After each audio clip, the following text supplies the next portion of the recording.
See you again. We missed you. We missed you a lot. Here's some of our friends.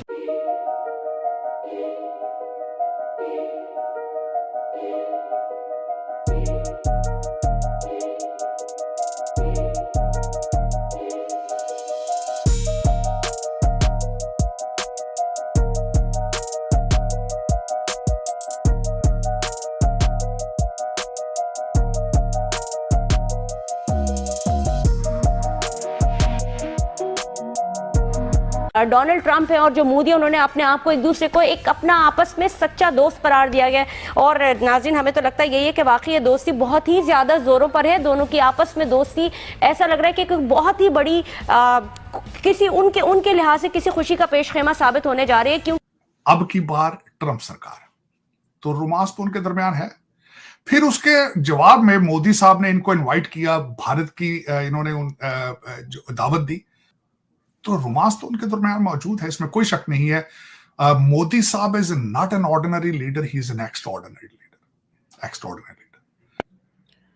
तो नरेंद्र मोदी बड़े खुश हैं कि मैं अमेरिका के अंदर आया हूँ। न सिर्फ मोदी सरकार बल्कि मोदी के साथ साथ ट्रंप इंतजामिया ने भी आपस में वफूद के हमरा मुलाकातें की हैं और ऐसा इशारा दिया जो इससे पहले किसी गैर मुल्की रहनुमा को नहीं दिया गया। और ट्रंप हुकूमत के बाद ये उनका पहला जो गैर मुल्की दौरा है, जो वजीर आजम मोदी को उन्होंने पहली दफ़ा बुलाया और आपस में मुलाकात की है। जो अहम बात हमें दिखाई देती है उनमें आपस में जो दोस्ती की एक लहर हमने देख ली और जो दिफाई ताउन है।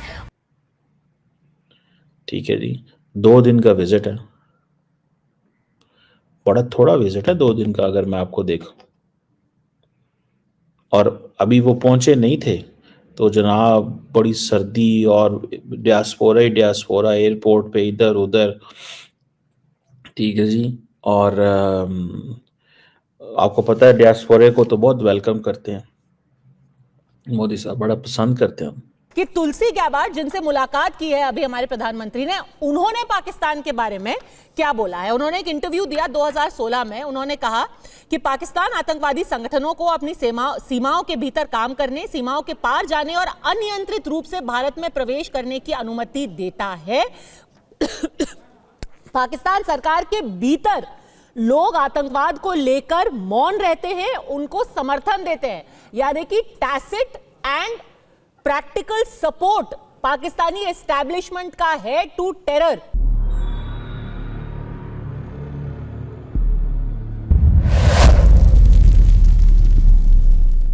हेलो फ्रेंड्स, जय हिंद। क्रिकसेल हिंदुस्तान में आपका स्वागत है दोस्तों। पीएम नरेंद्र मोदी और अमेरिकी राष्ट्रपति डोनाल्ड ट्रंप के बीच आज सुबह हुई द्विपक्षीय बैठक में कई महत्वपूर्ण मुद्दों पर चर्चा हुई। दोस्तों, इनमें पाकिस्तानी आतंकवाद भी एक प्रमुख विषय रहा। दोनों नेताओं ने पाकिस्तान की धरती से संचालित हो रहे आतंकी समूहों के खिलाफ अपने अभियान तेज करने पर जोर दिया। इसके साथ ही पाकिस्तान सरकार को भी यह हिदायत दी गई कि वह अपनी सरजमी का इस्तेमाल सीमा पार आतंकी हमलों को अंजाम देने के लिए न होने दे। पीएम मोदी और ट्रंप के बीच हुई बातचीत के बाद विदेश मंत्रालय द्वारा दोनों देशों का संयुक्त बयान जारी किया गया। इस बयान में पाकिस्तान का नाम साफ तौर पर आतंकवाद से जोड़कर लिखा गया। बयान में लिखा गया है, दोनों नेताओं ने पाकिस्तान से 26 नवंबर मुंबई अटैक और पठानकोट हमले के अपराधियों को जल्द से जल्द सजा देने के लिए कहा और इसके साथ साथ भारत और अमेरिका के बीच बड़े ट्रेड रूट पर मिलकर काम करने पर सहमति बनी है। ट्रंप ने कहा कि ये दुनिया का सबसे खास ट्रेड रूट होगा। ये भारत से इजरायल, इटली और फिर अमेरिका तक चलेगा। इसमें सड़क, रेल और समुद्र के नीचे केबल बिछाई जाएंगी। भारत ने 2008 से अब तक 20 अरब डॉलर से अधिक मूल्य के अमेरिकी रक्षा उत्पाद खरीदने पर सहमति व्यक्त की है। यही नहीं, अमेरिका भारत को उन्नत F-35 लड़ाकू विमान की भी आपूर्ति करेगा। प्रधानमंत्री मोदी और ट्रंप के बीच ऊर्जा, महत्वपूर्ण प्रौद्योगिकियों और कनेक्टिविटी जैसे क्षेत्रों में सहयोग बढ़ाने पर भी सहमति बनी है। तो चलिए पाक मीडिया का रिएक्शन देखते हैं। अगर चैनल पर नए हैं तो प्लीज चैनल को सब्सक्राइब कर ले, वीडियो को लाइक शेयर कर दे और कमेंट सेक्शन में अपनी राय जरूर लिखे। इसमें कोई ऐसा आंसर शामिल है जिससे ये दुनिया भर से जो दहशतगर्दी का है वो खात्मा करना चाहते हैं? क्या दिफाई हथियार ही वो एक जरिया है जिससे दुनिया भर में दहशतगर्दी का खात्मा हो सकता है? तमाम तर सूरत हाल पे बात करेंगे। हमारे साथ मौजूद हैं रिटायर्ड ब्रिगेडियर गजनफर साहब। गजनफर साहब, क्या कहेंगे, सूरत हाल आपको क्या देखती है अगर हम जो है भारतीय वजीर आजम मोदी और डोनाल्ड ट्रंप की जो मुलाकात हो रही है इससे और दिफाई ताउन के हवाले से कहिएगा, क्या खित्ते में अदम ताउन और अदम तवाजुन पैदा होगा? पाकिस्तान और भारत दो ही खित्ते में मुल्क हैं जिनकी जो आर्म फोर्सेस हैं वो एक दूसरे से आई बाल टू आई बाल खड़ी हुई है। अब जब भी भारत कोई नया कदम उठाने की कोशिश करता है, कोई नई हथियार इंडक्ट करता है, कोई जहाज़ इंडक्ट करता है, कोई शिप इंडक्ट करता है, तो उससे उसकी जो कैपेबिलिटी है, उसकी जो ताकत है, उसमें इजाफा होता है। तो पाकिस्तान फिर उसको उसी हिसाब से अपनी पॉलिसी के ज़रिए और बज़ाते खुद अपने नए हथियार इंडक्ट कर उसको जो है वो बैलेंस करने की कोशिश करता है। अब जो अभी जो माहदे हुए हैं, जो नरेंद्र मोदी का जो विज़िट हुआ है अमेरिका में, और जहाँ पे आपको पता है कि ड्रोन्स जो हैं वो भी अमेरिका ने वादा किया उनको प्रोवाइड करने के लिए, और इसके अलावा जो पुराना बाराक ओबामा का टाइम था उस वक्त से लेके भारत के और अमेरिका के बेताशा दफाई माहदे हैं, जिनके अंदर न सिर्फ ये कि हथियारों को सप्लाई करने का माहदा शामिल है, बल्कि वहाँ पे वो उनकी फैक्ट्रियाँ भी लगेंगी और टेक्नोलॉजी ट्रांसफ़र का भी मामला है कि उनको टेक्नोलॉजी भी ट्रांसफ़र की जाएगी।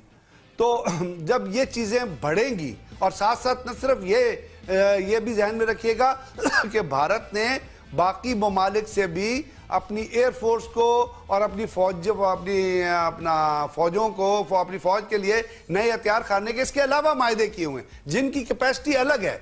तो जब ये तमाम चीज़ें भारत लेके आएगा अपनी फौजों को मॉडर्नाइज करने के लिए, तो उसके अंदर ताकत का तवाजुन बिगड़ जाएगा। न सिर्फ मोदी सरकार बल्कि मोदी के साथ साथ ट्रंप इंतजामिया ने भी आपस में वफूद के हमरा मुलाकातें की हैं और ऐसा इशाया दिया जिससे पहले किसी गैर मुल्की रहनुमा को नहीं दिया गया। और ट्रंप हुकूमत के बाद ये उनका पहला जो गैर मुल्की दौरा है, जो वजीर आजम मोदी को उन्होंने पहली दफा बुलाया और आपस में मुलाकात की है। जो अहम बात हमें दिखाई देती है उनमें आपस में जो दोस्ती की एक लहर हमने देख ली, और जो दिफाई ताउन है। विजिट की बात करें, मैं कहती हूँ इससे बेहतरीन इतनी पॉजिटिव एनर्जी, और जो आज मोदी साहब ने स्पीच डिलीवर की है इंडियन डायस्पोरा के सामने, ट्रंप के सामने, मैं कहती हूँ इससे बेहतरीन मैं कहती हूँ कि इंडिया की रिप्रेजेंटेशन कहीं हो ही नहीं सकती। एनर्जी चेक करें भाई, स्टेडियम में आते हैं, इंडियन ढोल बजते हैं, पूरे स्टेडियम का चक्कर लगाते हैं, ट्रंप थक जाते हैं, मोदी साहब की एनर्जी नहीं थक रही, और जो हाथ दोनों के पकड़ के वो जो लहराते हुए जा रहे हैं। जरा पहले इस पे बात करें, बॉडी लैंग्वेज से जरा शुरू करते हैं जी आज के शो का आगाज। देखिए, जब हम इंटरनेशनल लीडर्स को हम लोग देखते हैं ना, मैं नरेंद्र मोदी को इंटरनेशनल लीडर कंसीडर करता हूँ। उसकी रीज़न ये है कि सुपर पावर के लीडर के साथ जितनी फ्रैंकनेस है ना, आप देखें कि वो जैसे हाथ पकड़ के चल रहे थे। मैं कहता हूँ कि आप कहीं पे भी किसी भी हेड ऑफ द स्टेट को दूसरे हेड ऑफ द स्टेट के साथ देख लेना, इतनी घुल मिल जाना एक दूसरे के साथ, इतना फ्री हैंड मैंने नहीं देखा नरेंद्र मोदी और ट्रंप के अलावा, जैसे कि लंगोटिए यार।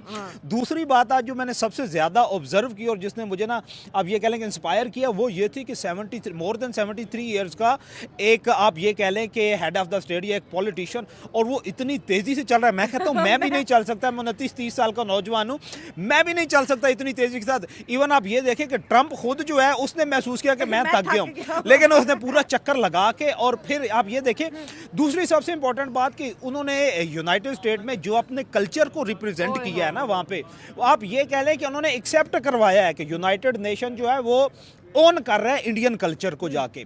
दूसरी बात सबसे इंपॉर्टेंट ये है कि जब नरेंद्र मोदी ने वहाँ पे लैंड किया है ना, क्या वेलकम था। मैं कहता हूं कि अगर ब्लू बुक में आपकी जो प्रेसिडेंट का प्रोटोकॉल था उसमें अगर ये बात शामिल ना होती कि American head of the state जो है किसी भी दूसरे हेड ऑफ द स्टेट को रिसीव करने नहीं जा सकता, या वो जाना, उसमें आप ये कह लें कि कोई कॉन्स्टिट्यूशनल इशू आ जाए, एम्बिगुइटी आ जाती, अगर ये ना होती तो ट्रंप लेने भी आता जिस तरह फ्रांस का प्रेसिडेंट लेने आया, और फिर सी ऑफ करने भी आता। लेकिन ये था कि फिर भी उनकी स्टेट्स के जो आप ये कह लें कि जो प्लेयर हैं स्टेट्स के, उन्होंने नरेंद्र मोदी को वेलकम किया और वो बहुत मजबूत होता दिखाई देता है। लेकिन हम ये समझ नहीं आता कि अगर अमेरिका और भारत जो दिफाई ताउन में इतने मजबूत होते हैं, और अमेरिका जो खुद अलंबरदार है इस बात का और कहता है कि जी दहशतगर्दी को फरोग नहीं देना, और जो हथियार है उनकी आमदरफ्त और हथियारों की खरीदो फरोख्त को रोकना चाहिए, वो आपस के दिफाई ताउन को किस जगह पर, किस नहज पर ले जाना चाहते हैं? क्या ये सिर्फ दोस्ती की हद तक है, या वाकई